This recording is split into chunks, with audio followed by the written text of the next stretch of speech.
Hi friends, ಎಲ್ಲರಿಗೂ ನಮಸ್ತೆ. ಮುದ್ದು ಸೊಸೆ ಮುಂದಿನ ಸಂಚಿಕೆಯಲ್ಲಿ ಏನಾಗುತ್ತೆ ನೋಡೋಣ ಬನ್ನಿ.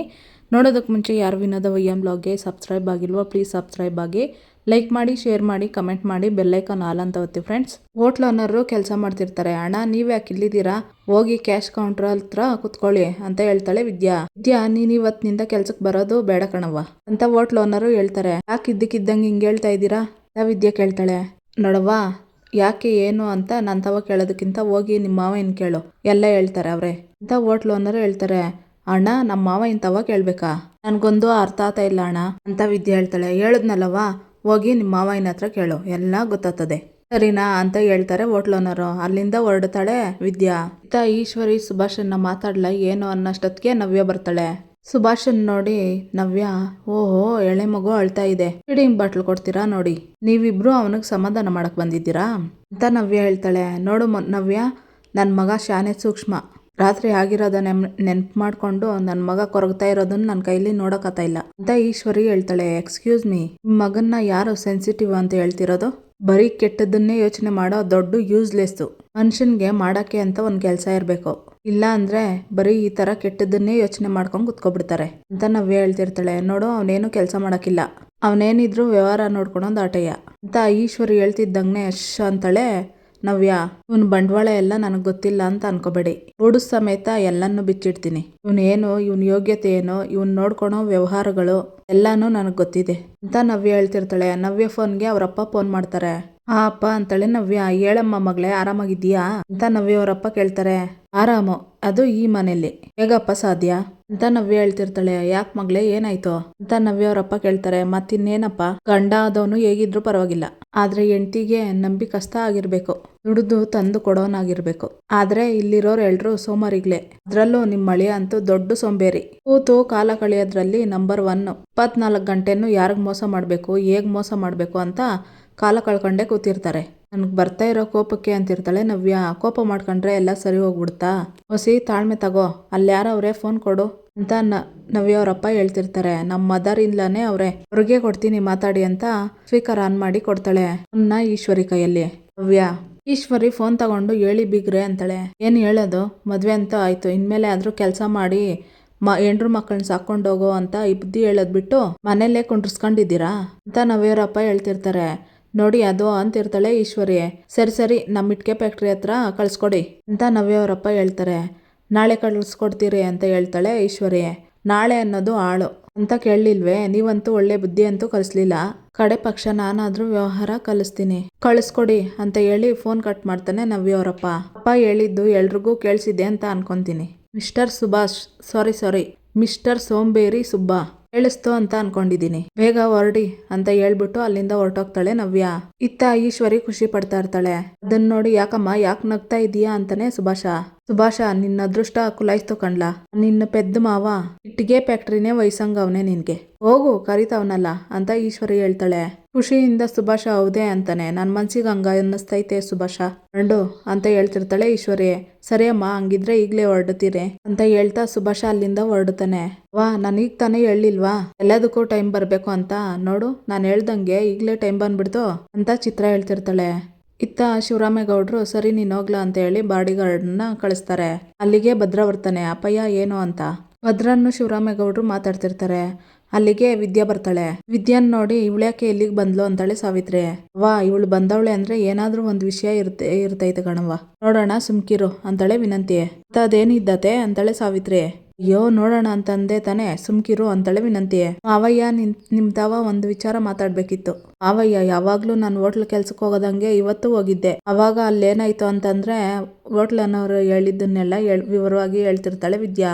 ಆದ್ರೆ ಅವರು ಯಾಕೆ ಹಂಗೆ ಹೇಳಿದ್ರು ಅಂತ ದಿಟ್ವಾಗ್ಲೂ ನನ್ಗೆ ಅರ್ಥ ಆಗ್ಲಿಲ್ಲ ಮಾವಯ್ಯ ಅಂತ ವಿದ್ಯಾ ಹೇಳ್ತಾಳೆ. ಇವತ್ತಿನಿಂದ ನಿನ್ ಕೆಲ್ಸಕ್ಕೆ ಬೇಡ ಅಂತ ಹೇಳಿ ಕಳ್ಸೋ ಅಂತ ಫೋನ್ ಮಾಡಿದ್ದು ನಾನೇ ಕಣವ್ವ, ಮ್ಯಾಕಿಂದ ನೀನ್ ಅಲ್ಲಿಗೆ ಕೆಲ್ಸಕ್ಕೆ ಹೋಗೋದು ಬೇಡ ಅಂತ ಶಿವರಾಮೇಗೌಡರು ಹೇಳ್ತಾರೆ. ಮಾವಯ್ಯ, ಕೆಲ್ಸಕ್ಕೆ ಹೋಗ್ಬೇಡ ಅಂತಂದ್ರೆ ಜೀವನಕ್ಕೆ ಏನ್ ಮಾಡ್ಲಿ, ನಾನು ಓದಿಗೆ ಮತ್ತೆ ಆಸ್ಪತ್ರೆ ಬಿಲ್ಲಿಗೆಲ್ಲ ಏನ್ ಮಾಡ್ಲಿ ಮಾವಯ್ಯ ನಾನು ಅಂತ ವಿದ್ಯೆ ಹೇಳ್ತಿರ್ತಾಳೆ. ನೀನು ಸ್ವಾಭಿಮಾನಿ, ನೀನೇ ಸಂಪಾದನೆ ಮಾಡಿ ಬದುಕಬೇಕು ಅಂತ ಛಲಗಾತಿ ಅಂತ ನನಗೆ ಗೊತ್ತು ಕಣವ್ವ. ಹಂಗನ್ಬಿಟ್ಟು ನೀನು ಹೋಟ್ಲಲ್ಲಿ ಕೆಲಸ ಮಾಡ್ಬೇಕಂತ ಏನು ಇಲ್ವಲ್ಲ ಅಂತ ಶಿವರಾಮೇಗೌಡರು ಹೇಳ್ತಿರ್ತಾರೆ.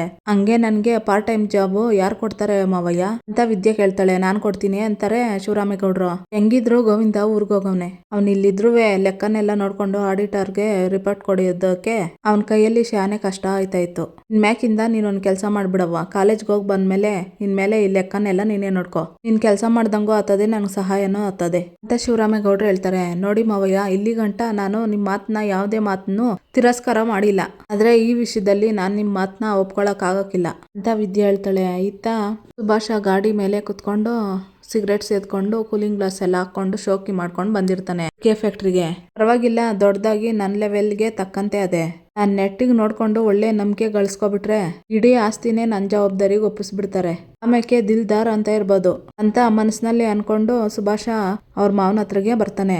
ಅವಯ್ಯ ಬರಕ್ ಹೇಳಿದ್ರಂತೆ ಅಂತಾನೆ ಸುಭಾಷ. ಹೇಳಿ ಮಾವ, ನಾನೇನ್ ಕೆಲಸ ಮಾಡ್ಬೇಕು ಅಂತ ಸುಭಾಷ ಕೇಳ್ತಾನೆ. ಕೆಲಸ ಮಾಡೋ ಅನುಭವ ಇರೋರ್ಗಾದ್ರೆ ಅದ್ರ ಆಧಾರದ ಮೇಲೆ ಇಂಥ ಕೆಲಸ ಅಂತ ಹೇಳ್ಬೋದು, ಆದ್ರೆ ಕೆಲಸ ಅಂದ್ರೇನೆ ಏನು ಅಂತ ಗೊತ್ತಿಲ್ದಿರೋ ನಿಮ್ಗೆ ಏನ್ ಕೆಲಸ ಅಂತ ಹೇಳಿ, ಎಲ್ಲ ಕೆಲಸನೂ ಮಾಡಿ ಅಂತ ಹೇಳ್ತಾರೆ ನವ್ಯವರಪ್ಪ. ಮಾವ ಎಲ್ಲ ಕೆಲಸನೂ ಅಂತಂದ್ರೆ ಅಂತ ಕೇಳ್ತಾನೆ ಸುಭಾಷ. ಸದ್ಯಕ್ಕೆ ನೀವು ಇಟ್ಕೆನ ಲೋಡ್ ಮಾಡೋದು, ಮಣ್ಣು ಕಲ್ಸೋದು, ಹಂಗೆ ಆ ಗೂಡುಗೆ ಹಾಕೋದಕ್ಕೆ ಇಟ್ಕೆನ ಎತ್ಕೊ ಬಂದ್ ಕೊಡೋದು, ಮತ್ತೆ ನಮ್ಮ ಮೇಸ್ತ್ರಿ ಹೇಳಿದ್ದು ಸಣ್ಣ ಪುಟ್ಟ ಕೆಲಸಗಳನ್ನ ಮಾಡ್ಕೊಂಡೋಗಿ ಅಂತ ನವ್ಯವರಪ್ಪ ಹೇಳ್ತಾರೆ. ಮಾವ, ನಾನು ಆ ಕೆಲಸ ಎಲ್ಲ ಮಾಡ್ಬೇಕೆ ಅಂತ ಸುಭಾಷ ಕೇಳ್ತಾನೆ. ಅದ್ರಲ್ಲಿ ತಪ್ಪೇನಿದೆ ಹೇಳಿ ಅಂದ್ರೆ, ಅರಸನಾಗಿ ಮೆರಿಬೇಕು ಅಂದ್ರೆ ಆಳಾಗಿ ದುಡಿಲೇಬೇಕು. ನಾನು ಇಂಥ ಕೆಲಸನೆಲ್ಲ ಮಾಡ್ಕೊಂಡೆಯ ಇವತ್ತಿಗೆ ಈ ಮಟ್ಟಕ್ಕೆ ನಿಂತಿರೋದು. ಈ ಬಿಟ್ಟಿ ಶೋಕಿನೆಲ್ಲ ಬಿಟ್ಬಿಟ್ಟು ಈ ಕನ್ನಡಕ ಅಂಗಿನೆಲ್ಲ ಬಿಚ್ಬಿಟ್ಟು ಹೋಗ್ ಕೆಲಸ ಮಾಡಿ ಅಂತ ನವ್ಯವರಪ್ಪ ಹೇಳ್ತಾರೆ. ಮಾವ ಅದು ಅಂತಿರ್ತಾನೆ ಸುಭಾಷ. ಸುಮ್ಕೆ ಹಿಂಗೆ ಕಾಲ ಕಳಿಬೇಕು ಅಂದ್ರೆ ನನ್ಗೆ ಇರ್ಸಕ್ಕಿಲ್ಲ, ಲೋಡ್ ಮಾಡ್ಬೇಕು ಬಿರ್ನೋಗಿ ಅಂತ ನವ್ಯವರಪ್ಪ ಹೇಳ್ತಾರೆ. ಸರಿ ಮಾವ, ಈ ಅಂಗಿ ಏನೋ ಬಿಚ್ಚಾಕ್ತೀನಿ, ಧೂಳೆಲ್ಲ ಆಗಕ್ಕಿಲ್ಲ, ನನ್ಗೆ ಈ ಕನ್ನಡಕ ಮಾತ್ರ ಹಾಕ್ಕೊಂತೀನಿ ಅಂತಾರೆ ಸುಭಾಷ. ಸರಿ ಅಂತ ಹೇಳ್ತಾನೆ ನವ್ಯವರಪ್ಪ. ಅಲ್ಲಿಂದ ಒಳಗಡೆ ಹೋಗ್ತಾನೆ ಸುಭಾಷ. ಬರವ ಇಲ್ಲೇ ಅಂತ ಹೇಳಿ ಅಲ್ಲಿ ಕೆಲಸ ಮಾಡೋ ಆಳ್ನಕ್ ಹೋಗಿ ಏನೇನೋ ಹೇಳಿ ಕಳಿಸ್ತಿರ್ತಾರೆ ನವ್ಯವರಪ್ಪ.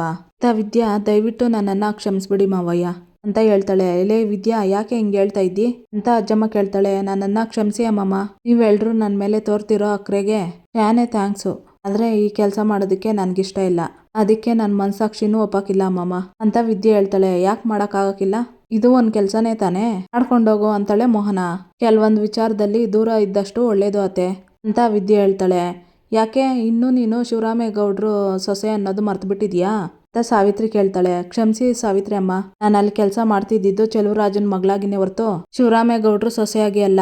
ಅಲ್ಲಿ ನಾನು ಯಾವತ್ತೂ ಈ ಅಟ್ಟಿ ಸೊಸೆ ಅಂತ ಹೇಳ್ಕೋಬಾರ್ದು ಅಂತಾನೆ ಇದ್ದೆ, ಅದನ್ನ ನಾನು ಯಾವತ್ತೂ ಹೇಳ್ಕೊಂಡಿರ್ಲಿಲ್ಲ ಅಂತ ವಿದ್ಯೆ ಹೇಳ್ತಾಳೆ. ನೋಡೆ, ನೀನ್ ಹೇಳ್ಕೊಂಡಿದ್ಯಾ ಅಂತ ನಾವ್ಯಾರು ಹೇಳ್ತಾ ಇಲ್ಲ, ಅಲ್ಲಿಗೆ ಹೋಗಿ ಸುಮ್ನೆ ಯಾಕೆ ಕಷ್ಟಪಡ್ತಿದ್ಯಾ ಅಂತ, ಇಲ್ಲೇ ಕೆಲಸ ಮಾಡ್ಬಿಡು, ಅದು ಕೆಲಸನೇ ಇದು ಕೆಲಸನೇ ಅಲ್ವೇ ಅಂತ ಅಜ್ಜಮ್ಮ ಹೇಳ್ತಾಳೆ. ಅಮ್ಮಮ್ಮ, ನೀವು ಕೊಡ್ತಾ ಇರೋ ಕೆಲಸದಲ್ಲಿ ಪ್ರೀತಿ ಅದೇ, ಕಾಳಜಿ ಇದೆ, ಆದ್ರೆ ನನ್ನ ಮನಸ್ಸಿಗೆ ನೆಮ್ಮದಿ ಕೊಡೋಕ್ಕಿಲ್ಲ.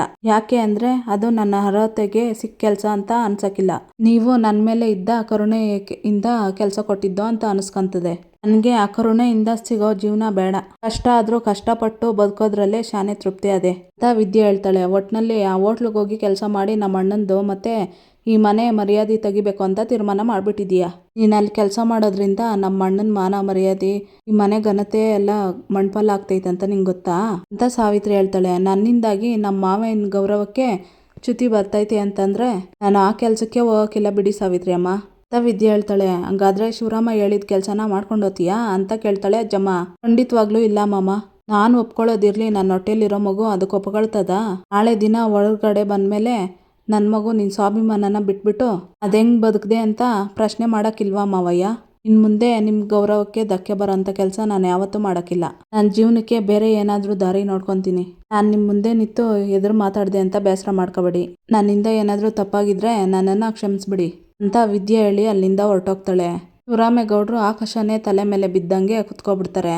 ಅಪಾಯ ಅಂದು ಅಂತ ಹೇಳ್ತಾನೆ ಭದ್ರ. ಎಲ್ಲರೂ ಬೇಜಾರು ಮಾಡ್ಕೊತಿರ್ತಾರೆ ವಿದ್ಯೆ ಮಾತಿಂದ. ಇತ್ತ ಸುಭಾಷ ಅಂಗಿ ಎಲ್ಲ ಬಿಚ್ಚಿ ಬಾಂಡ್ಲಿನಲ್ಲಿ ಇಟ್ಕೆ ಎಲ್ಲ ತುಂಬಿ ಸಿಂಬಾಡೆ ಇಕ್ಕಿ ತಲೆ ಮೇಲೆ ಎತ್ತುತ್ತಾರೆ ಸುಭಾಷನ ತಲೆ ಮೇಲೆ. ಒಂದು 3-4 ಸರಿ ಹೊರ್ತಾನೆ ಇಟ್ಕೆನ ಸುಭಾಷ. ಇಟ್ಕೆನ ತಗೊಂಡು ತಟ್ಲಾಡ್ಕೊಂಡೋಗಿ ಜೋಡಿಸ್ಬಿಟ್ಟು ನೀರು ಒರೆಸ್ಕೊಂಡು, ಅಪ್ಪ ದೇವ್ರೆ, ನನ್ನ ಕೈಲಿ ಆಯ್ತಾ ಇಲ್ಲ, ಸಾಕಾಗೋಯ್ತು. ಏನೋ MLA ಮಗಳು ಅಂತ ಮದ್ವೆ ಆದ್ರೆ ತಲೆ ಮೇಲೆ ಇಟ್ಕೆನೆ ಎಳ್ದ್ಬಿಟ್ಲಲ್ಲ. ಅವಳಜ್ಜಿ ಅವಳು ಇಲ್ಲೇ ಇದ್ದಿದ್ರೆ ಇಟ್ಕೆನ್ ತಗೊಂಡ್ ಹಾಕ್ಬಿಡ್ತಾ ಇದ್ದೆ ತಲೆ ಮೇಲೆ. ಇರ್ಲಿ ಟೈಮ್ ಬರ್ತದೆ ಅಂತ ಸುಭಾಷ ಅನ್ಕೊಂಡು ಹೋಗಿ ಇಟ್ಕೆ ಕಲ್ ಮೇಲೆ ಕುತ್ಕೊಂತಾನೆ. ಕೂತ್ಕೊಂಡು ಬೆವರೆಲ್ಲ ಒರೆಸ್ಕೊಂಡು ಅಲ್ಲಿ ಒಂದು ಹೆಂಗ್ಸು ಕೆಲಸ ಮಾಡ್ತಿರ್ತಾಳೆ. ಅವಳನ್ನೇ ದುರ್ಗುಟ್ಕೊಂಡು ನೋಡ್ತಾ ಇರ್ತಾನೆ. ಇಲ್ಲಿಗೆ ಈ ಸಂಚಿಕೆ ಮುಕ್ತಾಯ ಆಗುತ್ತೆ. ಇನ್ನು ಯಾರು ವಿನೋದ ವೈಎಂ ಬ್ಲಾಗ್ಗೆ ಸಬ್ಸ್ಕ್ರೈಬ್ ಆಗಿಲ್ವೋ ಪ್ಲೀಸ್ ಸಬ್ಸ್ಕ್ರೈಬ್ ಆಗಿ, ಲೈಕ್ ಮಾಡಿ, ಶೇರ್ ಮಾಡಿ, ಕಮೆಂಟ್ ಮಾಡಿ, ಬೆಲ್ಲೈಕನ್ ಆಲ್ ಅಂತ ಒತ್ತಿ ಫ್ರೆಂಡ್ಸ್. ಈ ವಿಡಿಯೋ ನೋಡಿದ್ದಕ್ಕಾಗಿ ಎಲ್ಲರಿಗೂ ಧನ್ಯವಾದಗಳು.